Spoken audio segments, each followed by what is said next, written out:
ગઈકાલે મંત્રીમંડળનું વિસ્તરણ થયું છે ત્યારે એમાં અનેક નવા મંત્રીઓ બન્યા છે જેમાં મંતવ્ય ન્યૂઝ દ્વારા એક નવા બનેલા મંત્રી સાથે ખાસ વાતચીત કરવામાં આવી છે તો જોઈએ આ વાતચીત।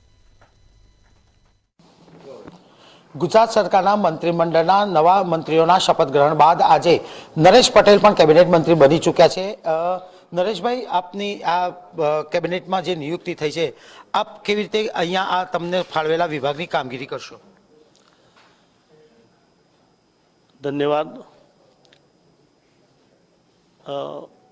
મારા શીર્ષ નેતૃત્વએ ફરીવાર એક મંત્રી તરીકે જવાબદારી મને સોંપી છે। એ જવાબદારીમાં મળેલા બંને વિભાગો ખૂબ મહત્ત્વના છે। આ વિભાગો દ્વારા અનેક લોકોની સુખાકારીમાં આપણે મદદરૂપ થઈ શકીએ એવું છે। એને ધ્યાનમાં રાખીને આ બંને વિભાગોને ખૂબ નિષ્ઠાપૂર્વક જવાબદારીપૂર્વક આવનારા દિવસોમાં આગળ વધવાના મારા પ્રયત્ન હશે। નરેશભાઈ, વચ્ચે એક નાનકડો બ્રેક તમને મળ્યો હતો અને ત્યારબાદ મંત્રીમંડળ મળ્યું। આદિજાતિ વિકાસ વિભાગ આપને ફાળવવામાં આવ્યું છે, કેવી રીતે વિકાસ કરશો?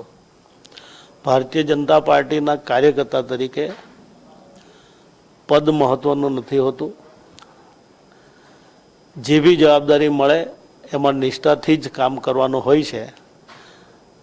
હવે એક નિમિત્ત બનું છું, મંત્રી તરીકે જે જવાબદારી મળી છે એ જવાબદારીના ભાગરૂપે લોકો સુધી, લોકોના વિકાસમાં કેવી રીતે જોતરાઈ જવું એ જ મારી ફરજ હશે। અંતિમ સવાલ કે ગઈકાલે કેબિનેટમાં પણ મુખ્યમંત્રીશ્રીએ સ્પષ્ટ સૂચના આપી હતી કે ગ્રાસરૂટ લેવલ ઉપર કામ કરવાનું રહેશે। તમે કોઈ રોડ મેપ તૈયાર કર્યો કે કેમ, કેવી રીતે કામ કરશો? અમારા ભૂપેન્દ્રભાઈ પટેલ સાહેબ અને ખાસ કરીને અમારા ઉપમુખ્યમંત્રી હર્ષભાઈ સંઘવીના માર્ગદર્શન હેઠળ હંમેશા અત્યાર સુધી જે રીતે આદિવાસી વિસ્તારની અંદર કામ કર્યું છે એ જ રીતે એમાં વધારો કેવી રીતે થઈ શકે એ રીતેના અમારા પ્રયત્ન હશે।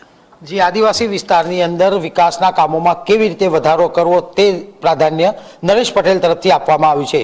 કેમેરામેન વિનોદ રાઠોડ સાથે ઉજ્જવલ વ્યાસ, મંતવ્ય ન્યૂઝ, ગાંધીનગર।